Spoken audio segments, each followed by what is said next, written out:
Hello, and welcome to the Happy Musicians Podcast, where it's not about getting the gig, it's about enjoying the gig. I'm your host, Tanner Guss, and I'm joined this week by Greg Ward II. Greg is a phenomenal saxophonist, composer, and educator. He currently tours with his own modern jazz group, Rogue Parade, but he's played with an amazing array of artists, including Prefuse 73, Tortoise, Lupe Fiasco, the Chicago Symphony Orchestra Chamber Music Series. He's composed with the Peoria Ballet Company and performed alongside the International Contemporary Ensemble. He's a monster player, but he's also just a great person with a wonderful outlook on life, and I'm excited to share his thoughts with you. We talk about networking for musicians and how it's really just making friends, and we've given it this awful, gross title and taken away from the fact that it's just about being a human and valuing other people. We also talk about his move to New York and how he dealt with the trials of being in such a cutthroat and scarce music scene, but also the amazing opportunities that he had there. He shares his thoughts on getting to know a scene and having goals going into a big move like that. We talk about knowing what you want. We talk about having a positive outlook on life and tons of other great stuff. Thank you so much for being here. I hope you enjoy, and please welcome Greg Ward II. Greg Ward, welcome to the Happy Musicians Podcast. Hey, I'm glad to be here. Thanks for having me. Yeah, no, it's a real pleasure.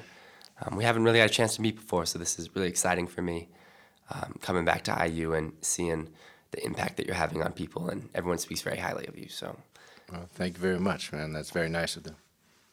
Yeah, and this is actually your first time in a teaching position, which I just learned, or full-time like this. So That's right. Everything else has been pretty much adjunct, or even the students that I see back in Chicago, they always come to my house maybe for a lesson every 4 weeks or 6 weeks or something like that, and then I don't see them for a while, and so to be in such close proximity with such great students every week or every day, while I'm on campus is pretty special.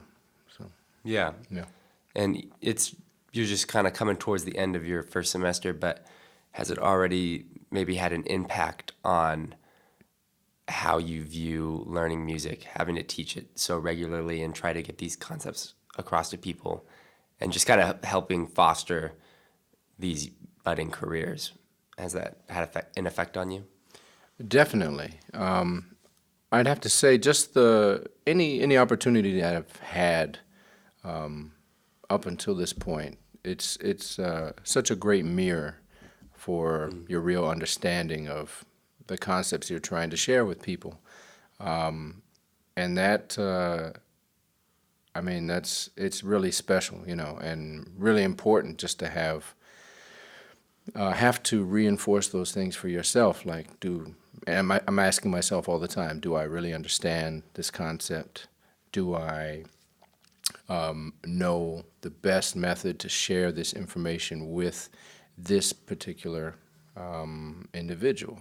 And being flexible with the information that I'm trying to learn and I'm trying to share it's great for me. It's really just making me better. I go home every day thinking like, man, these people are going to make me way better than I could have been, on my own. Just because people are so hungry here, and constantly wanting to go further with the information that we're studying, So it makes me have to go deeper and refine my understanding of every topic that we happen to go over. So yeah, I'm grateful.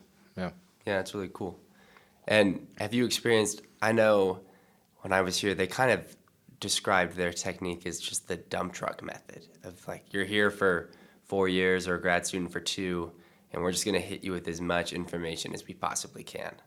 And I think all of us, at least in my class as we were going through it, definitely had these periods of feeling very overwhelmed and trying to figure out our place in all of this and make the most of the opportunity without getting burnt out.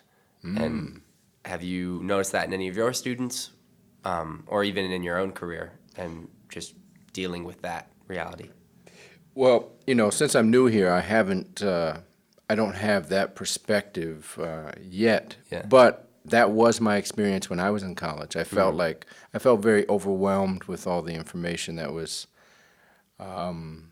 being shared with me through my professors, and I really didn't get to thoroughly investigate anything until after I graduated. That's when I feel like the real school started, you know, and that's something that I try to, you know, that point I try to make clear or share with my students is that, you know, you're going to get all this information now, but when you get out of here, that's when you are really going to put this into practice and set up a method that's going to help you achieve your goals, you know. So, I mean, yeah, maybe that's just the experience of most colleges, or most good colleges anyways. It's like, check this out, check this out, check this out, check this out, check this out.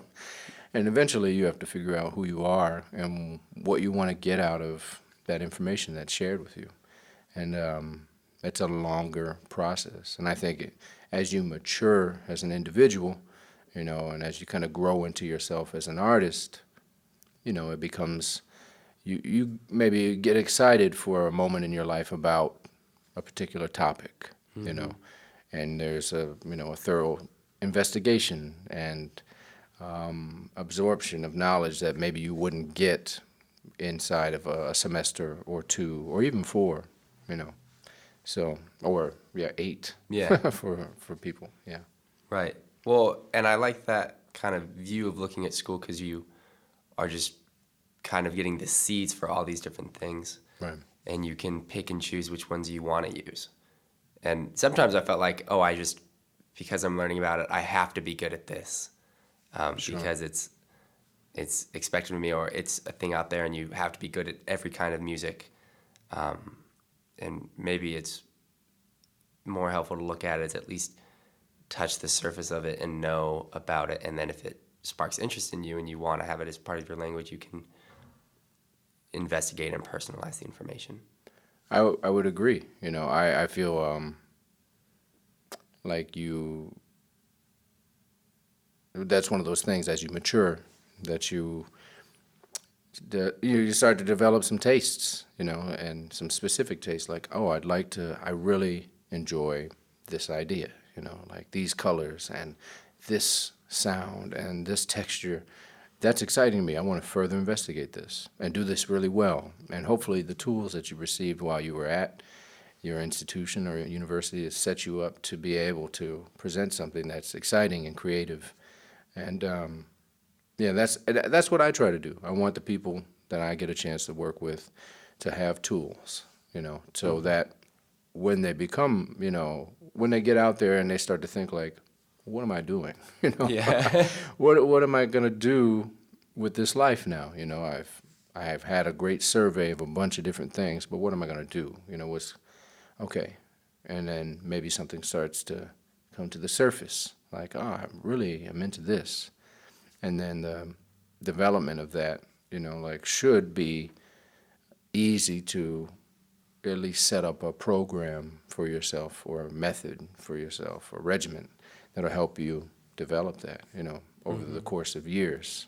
Yeah. You know, and I feel like letting go of the feeling of being great at everything, you know, is important, you know, like just to be like, you know what, it's okay. It's okay that, you know, like my sound isn't like this, you know, it's fine. I am doing this very well, you know, and I'm going to spend my time on this for now, you know. And then maybe you change and you move into another area. You grow and your interests change, and that should be okay, you know. I think that's one of the things that comes with a little experience and maturity, you know, hopefully, you know.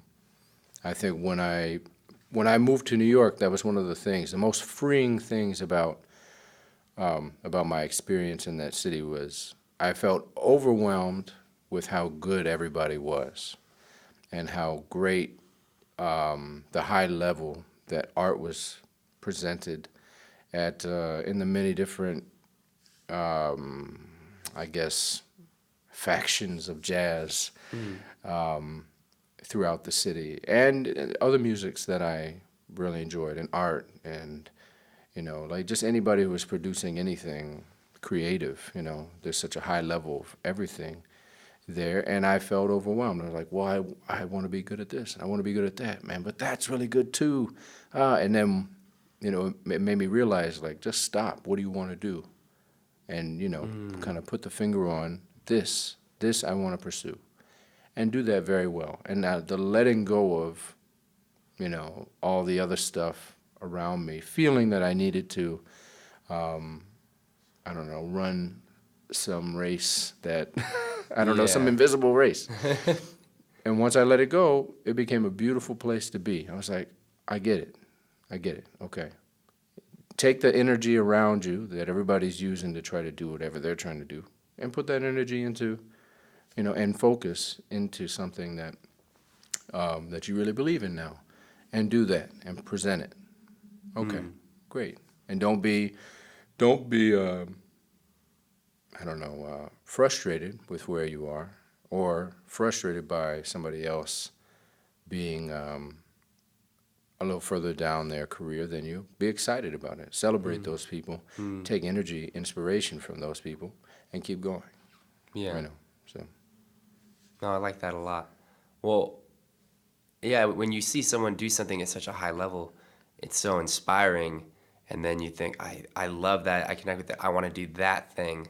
But maybe what you want to do is you want to do your own thing at the level and have the same amount of inspiration that they do with theirs. Mm-hmm. Yeah, I mean, I feel like that's the positive way to look at it, right? Like, yeah, you want your thing. Oh, I want to do this. I could do this if I work hard, right? But people take it the other way. You know, people get bitter. Like, why don't I have this? Why don't, you know, like, I'm just as good, or, you know, or, you know, I mean, you know, there's plenty of negative ways you could take that. But this attitude of being inspired by other people doing great things, and being encouraged, you know, like, look what they did. If I work hard too, and I'm clear about what I want to do, I could present something on this level, you know. Yeah. And being excited with that, and about that journey. To me, I think that's the most important thing. It's like, if you can set up your life to be where the fulfillment comes from the journey. Yeah. Right? Every Sure. part of the journey. Then that's good. Not from the accolades or success, or, you know, it's just like, no, I worked hard today on this thing, and I made some progress to myself. That's self-contained, you know. Yeah. Nobody can mess with you about that. Yeah, for sure. Yeah. It can be tough when you leave music school and you move to a scene like that. There's a lot of musicians who have practiced a lot, and they do sound very competent, and you kind of hope that when you put a lot of work into something, you'll be valued and recognized in society with some kind of work or recognition in that sense. And I think it's easy to feel like that because you've gained facility and honed your craft, that you deserve work. And sometimes I would be at jams or gigs and I'd be like, I can play just as well or better than these people. Like, why am I not getting called? And then I realized that there's way more things than just how I sound that impact getting work. That math And is you not, have to that math did not doesn't work add that up. way. Yeah. Sure, yeah. I mean, I agree. Like, some things are a mystery. It's like, why does this work this way? You know, but that's also one of the things just to take in when you go to a scene, any scene, you know. Like, how does it work? Who are the gatekeepers? You know, who runs what club? What musicians hang where? What artists are where? You know, like, how are opportunities kind of doled out from different gatekeepers, or, you know, and is there a working class musician thing, you know, or artist thing at all, you know, like, where people are just constantly working at their craft, you know.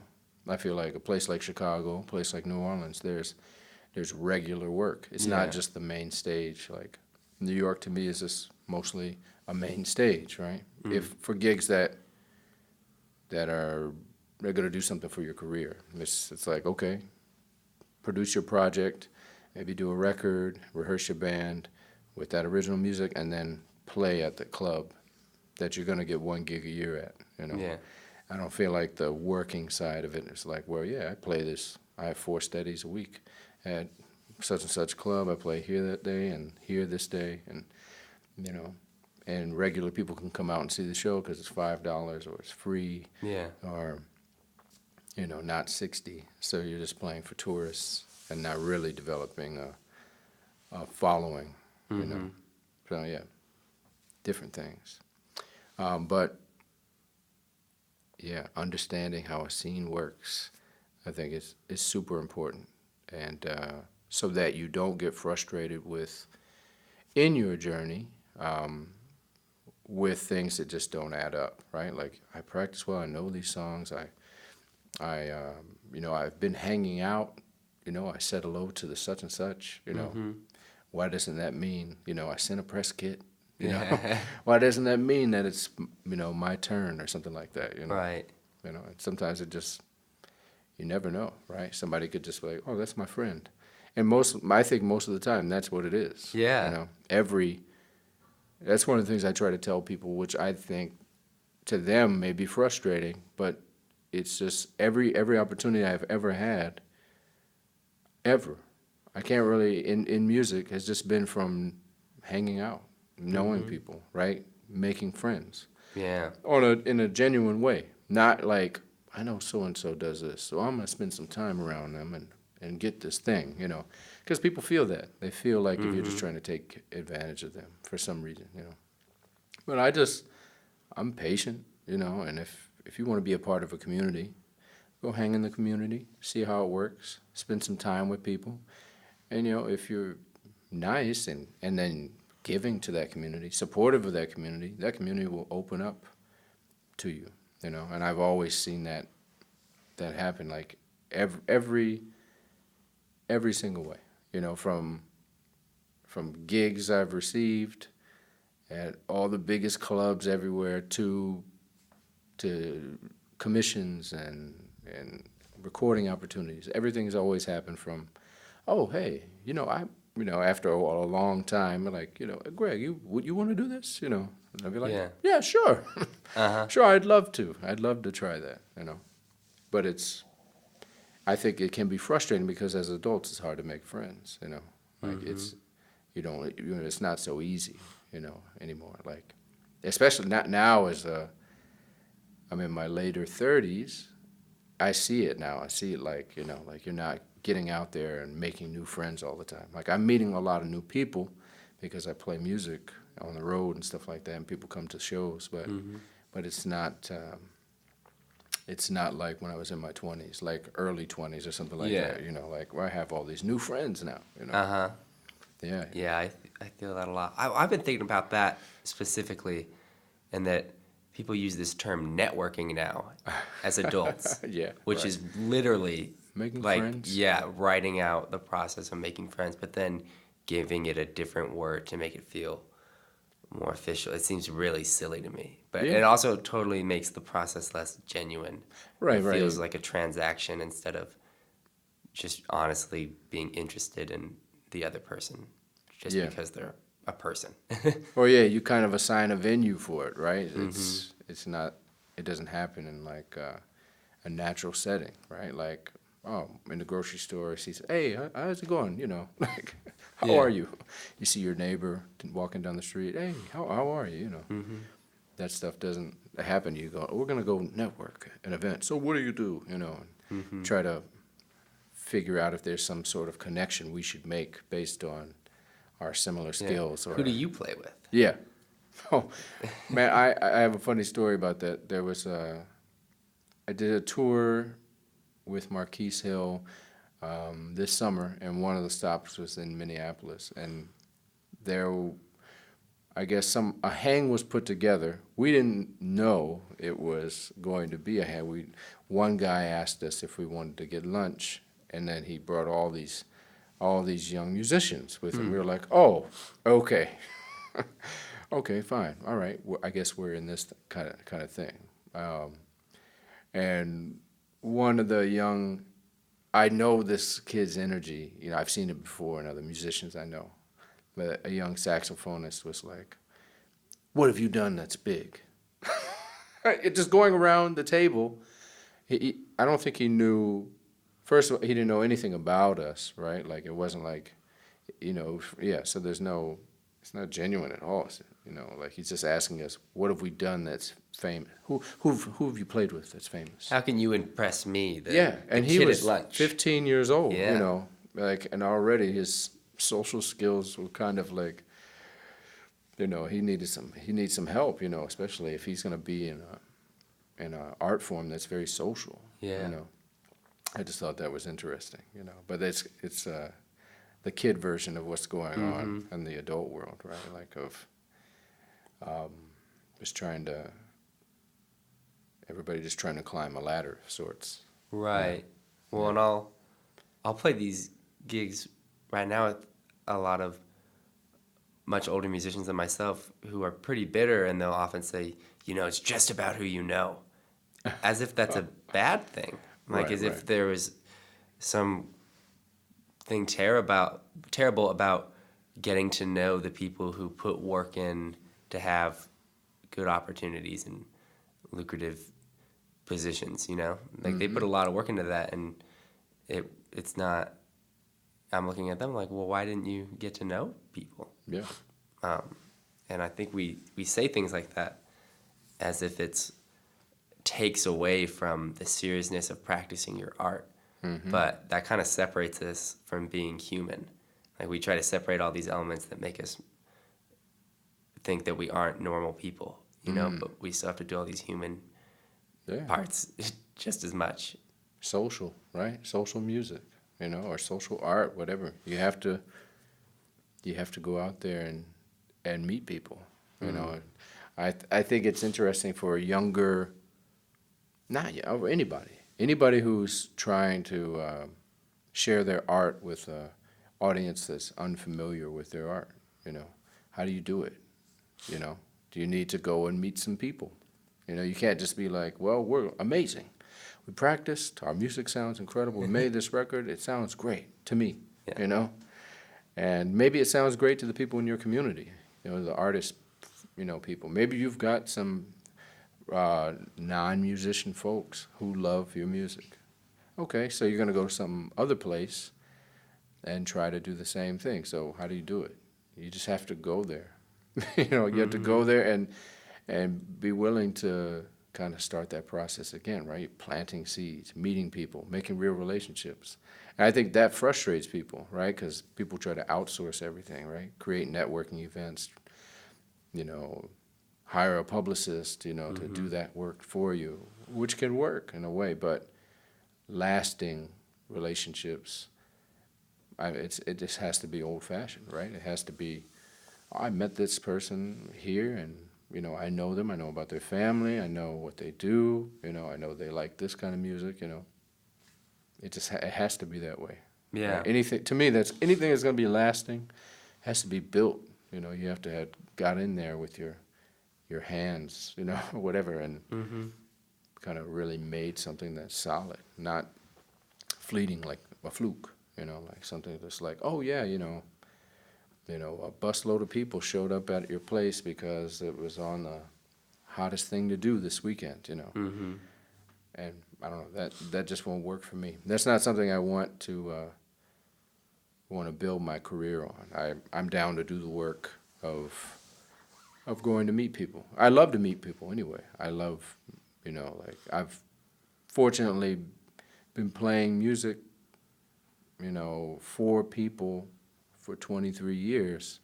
And that's one of the aspects, right? That interaction with, somebody you don't know or somebody that comes and supports you quite often, you meet at this place, and it's special. And so getting a chance to do that regularly, it's a part of my life. So I love to do it in a new place, and it's exciting to see something grow and develop, just another way to grow up and develop, Are you getting better at sharing your music, your art, whatever it happens to be, with other people? You getting your message across? Is it working? maybe not. How does that scene work? How does that artist community work? Yeah, that's so cool. Well, and you were really established in Chicago before moving to New York.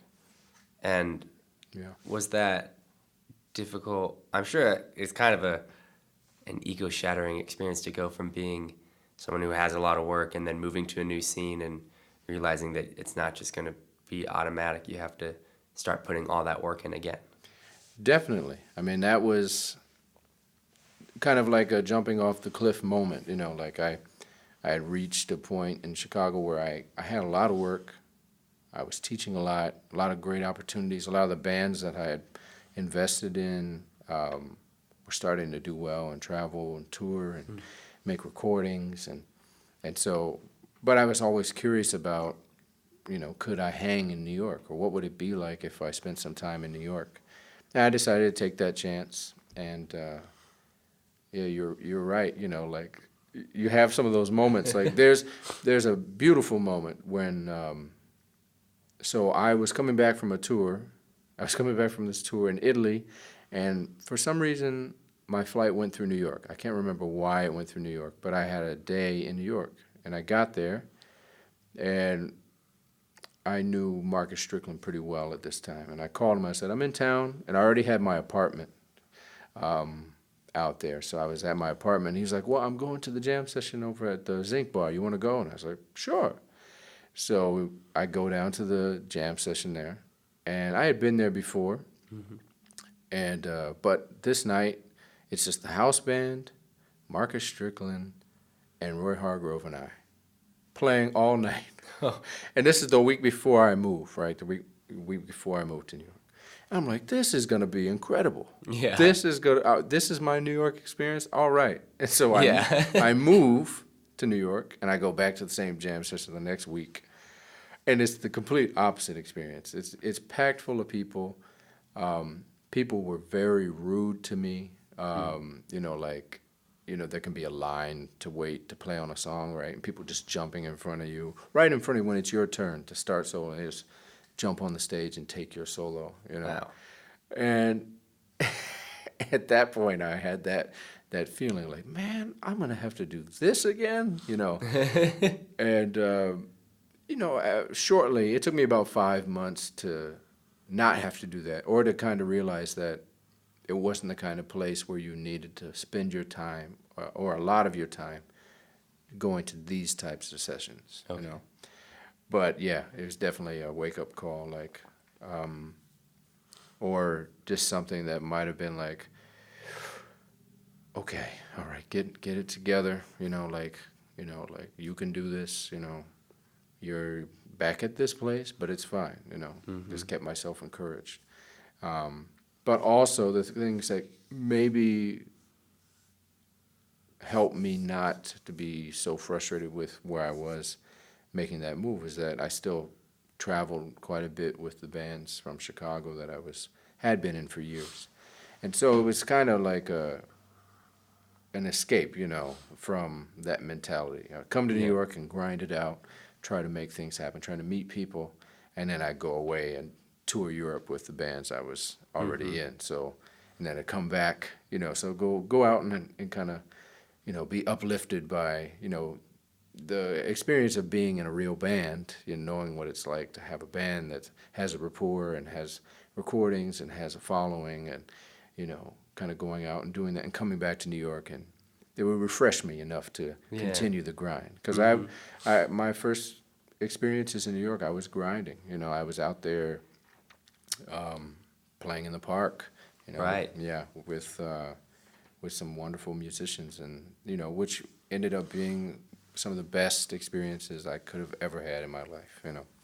But it was definitely when I started, or when the idea or the realization that, man, you've got to play in the park, otherwise you're not going to make it. When that came up, I was just like, what am I doing? I was going to buy a house in Chicago before I left, so that was, but it was good. I'm patient, and I'm determined. So I just was able to make it through to some pretty amazing experiences after a while. So That's really great to hear. yeah. And do you think that, or I guess, what's the best way to go through an intense scene like New York? And specifically, do you think you can avoid having relationships with these people who are like jumping in front of you in line and stuff? And it's kind of a pretty cutthroat rat race thing because there's not a ton of work and everyone's at a really high level. And do you think you can afford to separate yourself from these people with these negative energies? Or if by doing that, are you like isolating yourself too much? Like, are you, as someone new, can you afford to be selective about that? Or should you be open to everyone in the scene?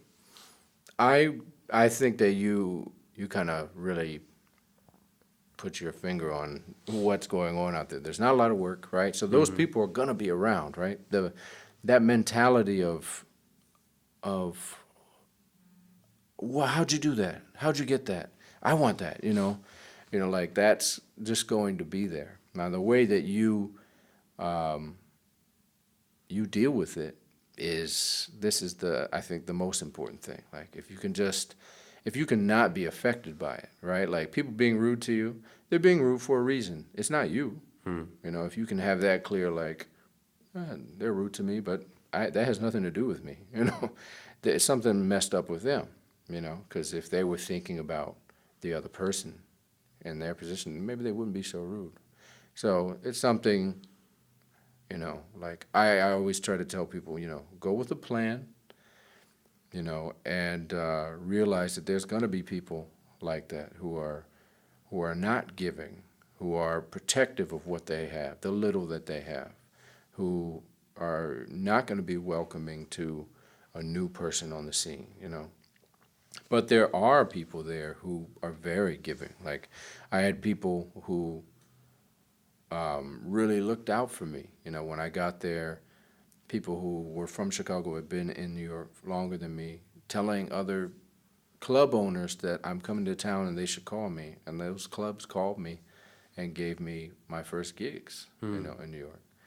And so, I mean, if you can surround yourself with people like that, which is hard to do, then fine, But also, I don't know exactly what you're trying to accomplish there, and so that when, I don't know, you can just kind of, I don't know, the stuff around you going on, right? Meeting these crazy people, these crazy scenarios, doesn't have such a terrible effect on you. Yeah. Like you do have to get out away from that stuff, right? And refresh, like some kind of a way to escape. But, one person told me when I moved there that he went to jam sessions once a month. And it was like one day or 2 days or, maybe 1 week where he made an appearance at the jam sessions. And he told me, he's like, man, he's like, people at jam sessions don't have gigs. Like I was like, okay, all right, And so he would go once a month just to kind of pop in on the scene and let people know that he was still around, Yeah. So, I mean, you could kind of take that approach, I feel like there has to be a period of observation. When you go to a new place, of course, right? You got to figure out, how does the scene work? What's fruitful out here? Who are the gatekeepers, right? What happens where? So you got to go through a little bit of that. But after a while, figure out what you want to do, get around those people, right? Or that community, and develop that thing, and then start presenting it in that manner. Yeah. Right? And I feel like along the way, you'll find a good balance of really beautiful people and opportunities, and you're going to have to deal with some folks who aren't thinking about other people, thinking about themselves, who might be bitter, might be frustrated with their scenario. And especially in that city, you can see it, when I go back and get to see some of my friends who are still there in the fight, you see it, man. It wears down on you. That city will tear you apart, especially like, the kind of fight you have to put in for so little, like you said, there's so few gigs and those opportunities, they seem great, but when it comes to making a living in music, you can't do it with that, with those opportunities that seem like like you was talking about, the math didn't add up. They seem it should add to something else, right? Yeah. Yeah, I've heard that even when you play at certain clubs, that you're like, oh, this is a big deal. Yeah. The paycheck you get, you're like, whoa.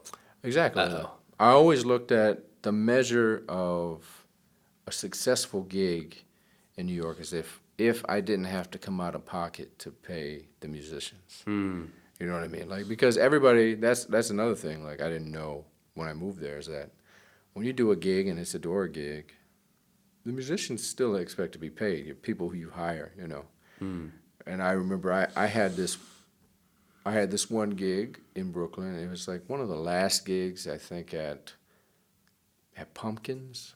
Was it Pumpkins or something like that? It was in Brooklyn, and it was like February, snowing, like kind of like sleeting, right? And I had a great band, and I thought, like, man, I have this great band. People are going to come out. It was like nobody came out. The band that played before us stayed and paid the cover, so we made $15. So I took the $15 and I divided it. I was like, I gave $5 to my drummer, $5 to my bass player, $5 to my piano player. They all looked at me like, what is this? Like, and that was a wake-up call. It's like, that's not how we do things out here. We get paid no matter what. And so, if you want to present your music with musicians, they expect to be paid. You're making an investment. Exactly. So the measure of a good gig is like, if I didn't have to pay out of my own pocket, the musicians, that's great. And if I made some money, man, you're really, really doing something. You're really getting some momentum going. So yeah, wow, that sounds just very hard to do without having opportunities outside of New York. Yeah. I mean, I can't imagine, like, if I wasn't traveling as much as I was, I don't know. I'm pretty happy. I have a good optimistic view, right, and kind of a determined will to, like, I can hang here. I'm going to turn this around. We're going to make this happen. Like, that's my vibe.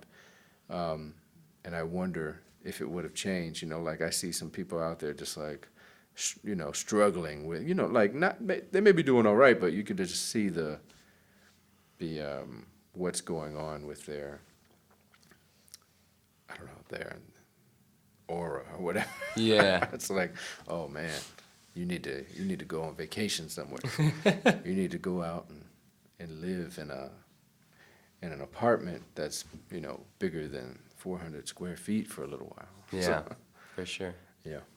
Well, you do some stuff outside of music, I know, to kind of keep yourself healthy and positive. Oh, you're a runner, right? Yeah.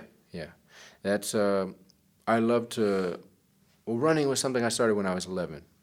When I was a little kid, I was overweight, and I remember my mom saying, well, you could run. And so I was like, I remember I went to, I woke, she said, you can run. I was like, okay. So I got up at like 5 in the morning before I had to go to school, and I went to tell my mom, like, okay, I'm going for a run. She's like, wait, what are you talking about? I was like, you told me I could run, And so at that point, she didn't let me run. But I think later that year, I got these 2 paper routes. And so to finish the paper routes in enough time, I started running them, and I liked it, and then shortly after that. You were getting paid to run. Yeah. Oh, yeah. Man, you really worked the system on that one. Yeah. And then I did like cross country for a little bit in high school, and then after that, and track, and when I got to college, it was just, I'm a runner. I was running around my hometown, and I started running. I get people together at college, and we start running together, and it's just gone on and on for forever. So I always run.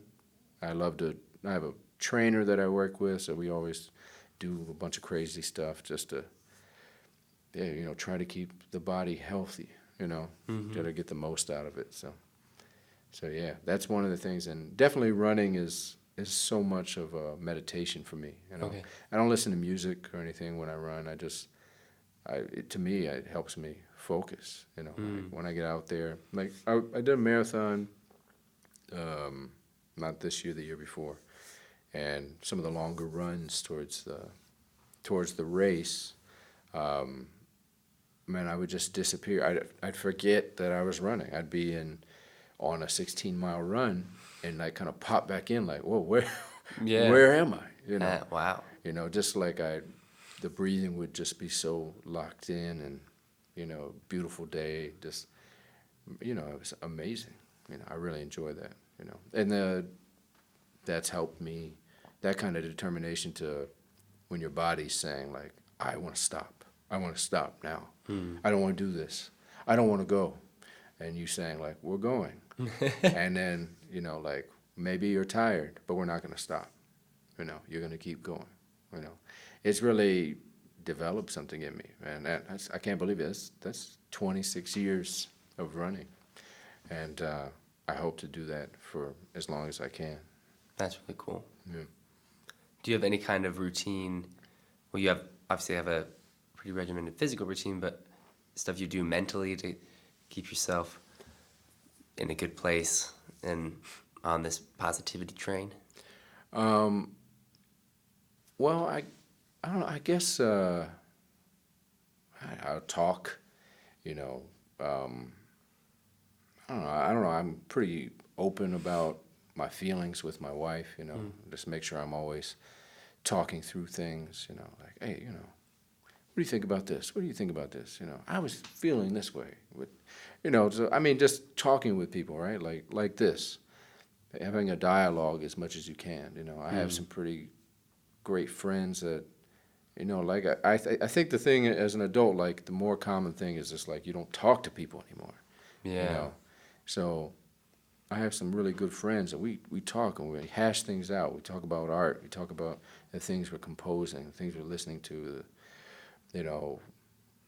life stuff, like what's happening, like what you want to happen, what's not happening. I feel like that's good. It's therapeutic, like just hashing stuff out, Also, it's easy for me to break away, like I just need to go to a movie.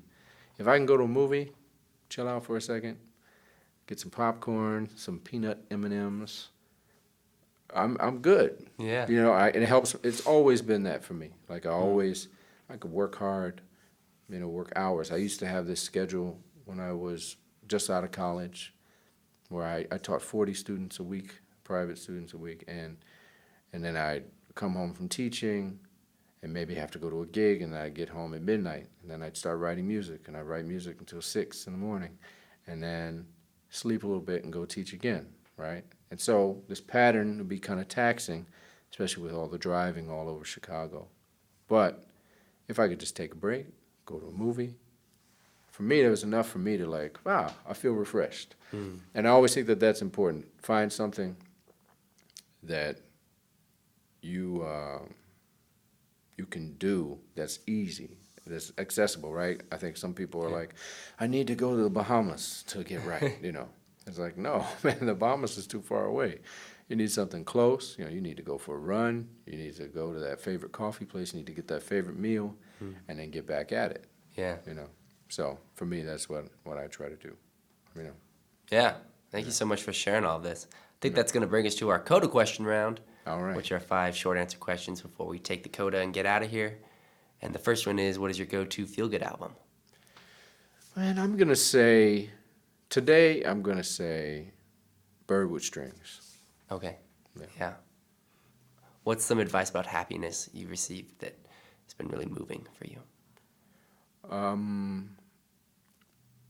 Well, I think that it's important to know that sometimes you're not happy, that it comes in moments, like the idea of constantly being happy is kind of, that will make you depressed, right? Because you'll feel like, well, that person's always happy.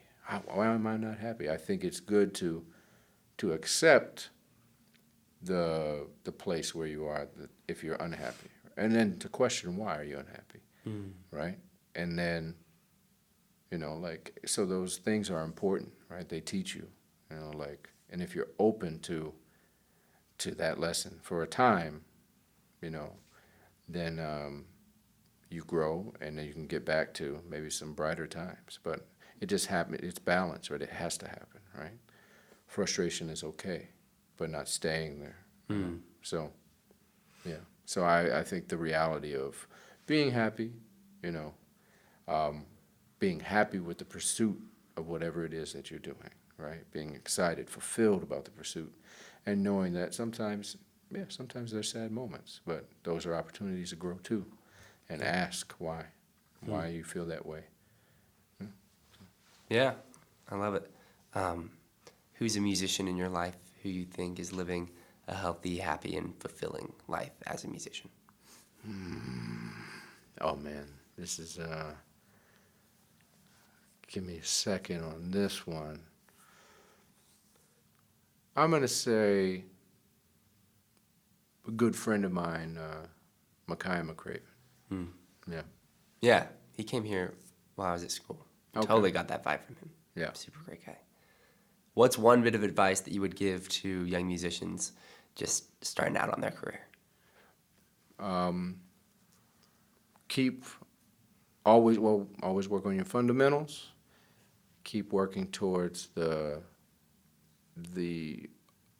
keep your goals, like your immediate goals, midterm goals, and long-term goals, like kind of clear to yourself, and and make sure that as they change, you're aware of that, and just be happy with the overall journey, not the physical or I don't know, the accolades part of it, just the journey. Be excited about the journey and all the challenges that are going to come from that. So. Yeah. And then what do you think your purpose as a musician is? I feel that it's an opportunity to bring people together, in the community that I'm a part of, right? Some people have larger communities that they're a part of, right? Some people have very small communities, but it's an opportunity to bring people together and to share either my personal expression with people, personal, feelings on something, or my art with people, and or the art of an ensemble with people, and that dialogue, between the audience or the community and the band, is a necessity, for everybody to grow. Yeah. Right. We all come needing each other, so I think that's important for people to remember. So. Yeah, absolutely. Well, before we're done, if you want, you can let people know where to find you online, projects you have going on, things that you just want people to be aware of. You can plug anything you got. Well, my website is gregwardmusic.us, and I'm on all the social media, Facebook, Instagram, Twitter. I have a band called Rogue Parade, and we've been touring around a little bit. We did a record called Stomping Off from Greenwood that came out in January. So check it out if you haven't already. That's all. Cool. Greg, thank you so much. This was Nice great. to meet you, Tanner. Yeah. That does it for this week's episode of the Happy Musicians Podcast. Our featured track is from Greg's group Rogue Parade. The track is Metropolis off the recent album Stompin' Off from Greenwood. You can find the link to it and everything else that we talk about on the show at our website, thehappymusicians.com. You can also find more information and stay up to date on the latest happenings by following us on social media at The Happy Musicians. And as always, I encourage you to help us spread this message by telling your friends about it, sharing it on social media. You can subscribe to the show. You could leave us a rating or a review. And now we are starting to use a new hashtag, #HappyMusician. And we want all of you to get involved. This is about building a community of people who are pursuing music in a healthy, happy, and fulfilling way. And by using this hashtag, you can encourage other people to pursue music in a way that's going to be best for them and bring them the most happiness, and also just show that you aren't alone if you're trying to uplift yourself and get to a higher, more fulfilling place in your career. So, hashtag Happy Musician. Thank you so much for your time and your attention. I hope you'll join us again for next week's episode. And as always, stay happy.